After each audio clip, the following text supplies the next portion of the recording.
Hello friends, स्वागत है आप सभी का हमारे यूट्यूब चैनल पे।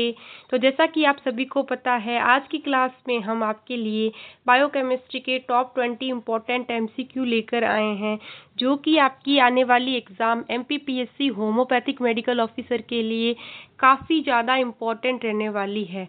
एग्ज़ाम के पॉइंट ऑफ व्यू से ये क्लासेस आपके लिए बहुत बेनिफिशियल है।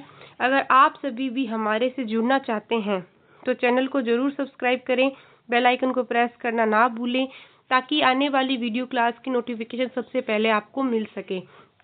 आपको अगर वीडियो अच्छा लगता है तो वीडियो को ज़रूर से लाइक कीजिए, बिकॉज़ मुझे पता आप सभी देखते हैं वीडियो को, लाइक कम करते हैं। आप अगर लाइक करते हैं वीडियो को तो मेरा मोटिवेशन भी बढ़ता है आप सभी के लिए हर सब्जेक्ट का इम्पोर्टेंट एमसीक्यू हर टॉपिक वाइज लाने का। और मैंने पूरा प्रयास किया है कि आपके एग्ज़ाम से पहले आपको मैं अच्छे से एमसीक्यूज़ की प्रिपरेशन करवाऊँ। और आप सभी को पता है आपके एग्ज़ाम में कम समय बचा है, तो हम इस लास्ट टाइम पे हम आपके लिए ये क्वेश्चन सीरीज चलाकर ही आपको एग्ज़ाम में हेल्प कर सकते हैं। अगर आपको इस क्लास की पीडीएफ चाहिए विद आंसर, और जो भी प्रीवियस क्लासेस है उनकी पीडीएफ चाहिए विद आंसर, तो डिस्क्रिप्शन में मैंने टेलीग्राम चैनल का लिंक दिया हुआ है। आप हमारे टेलीग्राम चैनल से जुड़ के वहाँ से पीडीएफ ले सकते हैं। डेली क्लास की अपडेट आपको वहाँ पे मिल जाएगी। साथ ही में आपको कोई अन्य जानकारी चाहिए तो आप डायरेक्ट डीएम कर सकते हैं।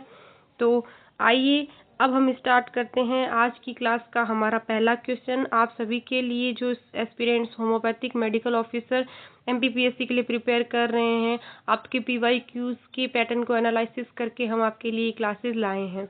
चलिए स्टार्ट करते हैं। Glycolysis occurs in. अब ग्लाइकोलाइसिस किसके अंदर देखने को मिलता है? माइटोकॉन्ड्रिया के अंदर, साइटोप्लाज्म के अंदर, न्यूक्लियस के अंदर या राइबोसोम के अंदर? तो जो साइटोप्लाज्म होता है उसके अंदर हमें ग्लाइकोलाइसिस की प्रोसेस है वो देखने को मिलती है। नेक्स्ट क्वेश्चन देखेंगे, नेट एटीपी प्रोड्यूसेस इन ग्लाइकोलाइसिस। अब नेट एटीपी कितना प्रोड्यूस होता है ग्लाइकोलाइसिस के अंदर? 4 एटीपी, 2 एटीपी, 6 एटीपी या 8 एटीपी? तो 2 एटीपी जो है वो हमारा नेट प्रोड्यूस होता है ग्लाइकोलाइसिस से। नेक्स्ट क्वेश्चन देखेंगे, the first step of glycolysis is catalysed by. अब जो फर्स्ट स्टेप होता है ग्लाइकोलाइसिस का उसमें कौन एज अ कैटालिस्ट यूज होता है? फोस्फोफ्रक्टोकाइनेज, हेक्सोकाइनेज, पाइरुवेट काइनेज या एल्डोलेज? तो जो हेक्सोकाइनेज होता है वो हमारा फर्स्ट स्टेप की रिएक्शन के अंदर एज ए कैटलिस्ट यूज होता है। नेक्स्ट क्वेश्चन देखेंगे, the end product of glycolysis. अब जो ग्लाइकोलाइसिस है उसका एंड प्रोडक्ट क्या होता है? लैक्टेट, पाइरुवेट, एसिटाइल कोएंजाइम या ऑक्जेलो एसीटेट? तो जो हमारा पाइरुवेट होता है वो होता है हमारा ग्लाइकोलाइसिस का एंड प्रोडक्ट। नेक्स्ट क्वेश्चन देखेंगे, which enzyme is rate limiting in glycolysis. अब जो ग्लाइकोलाइसिस की जो सीरीज होती है उसमें कौन सी स्टेप है जिसमें रेट लिमिटिंग एंजाइम कौन सा है? रेट लिमिटिंग एंजाइम कौन सा है? तो आपको स्टेप भी याद रहनी चाहिए और उस स्टेप के अकॉर्डिंग आपको एंजाइम भी पता होना चाहिए, है ना। देखते हैं ऑप्शंस, हेक्सोकाइनेज, एल्डोलेज, फोस्फोफ्रक्टोकाइनेज फर्स्ट या एनोलेज? तो फोस्फोफ्रक्टोकाइनेज जो होता है वो रेट लिमिटिंग एंजाइम होता है ग्लाइकोलाइसिस के अंदर। इसको हम शॉर्ट में लिखते हैं पीपीएफ, पीपीके फर्स्ट, ठीक है, पीएफ के फर्स्ट, फोस्फोफ्रक्टोकाइनेज। नेक्स्ट क्वेश्चन देखते हैं, NADH is produced in which step of glycolysis.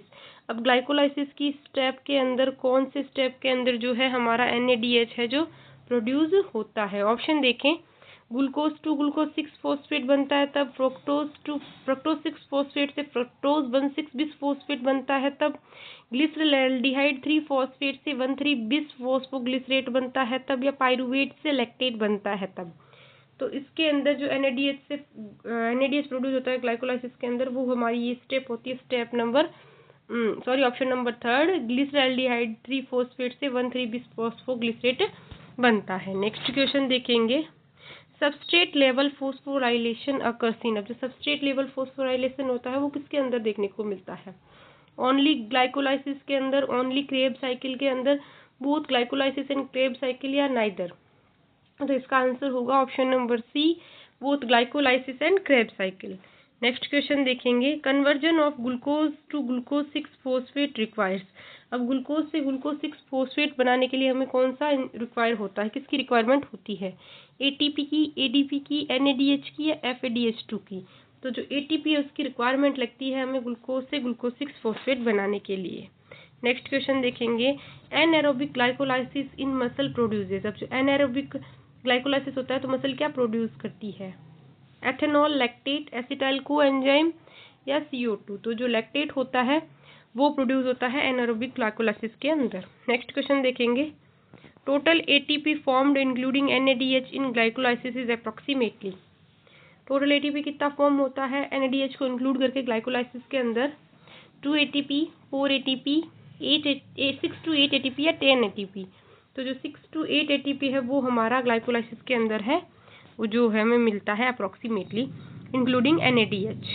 Next question देखेंगे, क्रैब साइकिल्स अकर्स इन। अब जो क्रैब साइकिल होता है वो किसके अंदर देखने को मिलता है? साइटोप्लाज्म, न्यूक्लियस, माइटोकॉन्ड्रियल मैट्रिक्स या राइबोसोम्स। तो ये हमें माइटोकॉन्ड्रियल मैट्रिक्स के अंदर देखने को मिलता है। नेक्स्ट क्वेश्चन देखेंगे, the first product formed in Krebs cycle is citrate, succinate, fumarate, malate. तो ये हमारा होता है सिट्रेट, जो हमारा क्रैब साइकिल का फर्स्ट प्रोडक्ट है जो फॉर्म होता है। नेक्स्ट क्वेश्चन देखेंगे, एसिटाइल कोएंजाइम कंबाइंस विद। अब जो एसिटाइल कोएंजाइम हो किसके साथ कंबाइन होता है? पाइरुवेट के साथ, ऑक्जेलो एसीटेट के साथ, सिट्रेट के साथ या सक्सिनेट के साथ। तो जो ऑक्जेलो एसीटेट है उसके साथ हमारा एसिटाइल कोएंजाइम है वो कंबाइन होता है। नेक्स्ट क्वेश्चन देखेंगे, नंबर ऑफ NADH प्रोड्यूस्ड पर साइकिल। अब कितने NADH है वो प्रोड्यूस होते हैं पर साइकिल के अंदर? 1, 2, 3, 4। तो जो हमारा 3 NADH है वो प्रोड्यूस होते हैं पर साइकिल के अंदर। नेक्स्ट क्वेश्चन देखेंगे, FADH2 is produced in the conversion of. अब FADH2 है वो किसके कन्वर्जन के साथ प्रोड्यूस होता है? Citrate to isocitrate, succinate to fumarate, malate to oxaloacetate या alpha ketoglutarate to succinyl coenzyme. तो जो हमारा सक्सिनेट टू फ्यूमरेट है वो FADH2 प्रोड्यूस्ड करता है इस कन्वर्जन के अंदर। नेक्स्ट क्वेश्चन देखेंगे, सबस्ट्रेट लेवल फॉस्फोराइलेशन इन क्रैब साइकिल प्रोड्यूसेस। जो सबस्ट्रेट लेवल का फॉस्फोराइलेशन होता है उसके अंदर क्रैब साइकिल के अंदर क्या प्रोड्यूस होता है? ATP, GTP, NADH, FADH2 या CO2। तो इसके अंदर हमें मिलता है ATP या GTP सबस्ट्रेट लेवल के फॉस्फोराइलेशन के अंदर क्रैब साइकिल में। नेक्स्ट क्वेश्चन देखेंगे, टोटल CO2 रिलीज्ड पर एसिटाइल कोएंजाइम इन क्रैब साइकिल। अब टोटल कितना CO2 रिलीज होता है? 1, 2, 3, 4। तो 2 मॉलिक्यूल ऑफ CO2 है जो रिलीज होता है पर एसिटाइल कोएंजाइम के साथ क्रैब साइकिल के अंदर। नेक्स्ट क्वेश्चन देखेंगे, the rate limiting enzyme of Krebs cycle is. अब जो रेट लिमिटिंग एंजाइम होता है क्रैब साइकिल का वो कौन सा है? सिट्रेट सिंथेटेज है, आइसोसिट्रेट डिहाइड्रोजिनेज है, सक्सिनेट डिहाइड्रोजिनेज है या मैलेट डिहाइड्रोजिनेज है? तो आइसोसिट्रेट डिहाइड्रोजिनेज होता है वो होता है rate limiting enzyme of Krebs cycle. Next question देखते हैं, total ATP yield from 1 acetyl coenzyme approx. अब जो टोटल ATP यील्ड होती है एक एसिटाइल कोएंजाइम से वो कितनी होती है? 6 ATP, 8 ATP, 10 ATP या 12 ATP। तो जो 10 ATP होती है वो हमारी टोटल हमें मिलती है एसिटाइल कोएंजाइम से। नेक्स्ट क्वेश्चन देखेंगे, which vitamin is essential for Krebs cycle enzyme. अब कौन सा जो है क्रैब साइकिल एंजाइम के लिए एसेंशियल होता है? Vitamin C, vitamin B complex, vitamin D और विटामिन K। तो जो विटामिन B कॉम्प्लेक्स होता है वो एसेंशियल होता है हमारा क्रैब साइकिल के लिए एंजाइम जो होता है। तो ये थी हमारी आज की क्लास जिसमें हमने आपके टॉप 20 इम्पोर्टेंट MCQ बायोकेमिस्ट्री की किए, जो आपकी exam MPPSC homeopathic medical officer के पॉइंट ऑफ व्यू से काफ़ी इम्पोर्टेंट है। अगर आपको वीडियो क्लास अच्छी लगती है तो क्लास को ज़रूर से लाइक किया कीजिए, क्लास को शुरू से लेकर एंड तक देखा कीजिए और आप हमारे से जुड़ने के लिए चैनल को सब्सक्राइब करें, बेल आइकन को प्रेस करना ना भूलें ताकि आने वाली वीडियो क्लास की नोटिफिकेशन सबसे पहले आपको मिल सके। साथ ही में अगर वीडियो के रिगार्डिंग आपको कुछ भी बताना हो तो आप हमारे कमेंट बॉक्स में कमेंट करके बता सकते हैं। अगर आपको इस क्लास की PDF विद आंसर चाहिए तो डिस्क्रिप्शन में टेलीग्राम चैनल का लिंक दिया हुआ है, आप वहां से जुड़कर इस क्लास की PDF ले सकते हैं। डेली क्लास की अपडेट मिल जाएगी आपको। मिलते हैं नेक्स्ट वीडियो में नेक्स्ट टॉपिक के साथ। Thank you.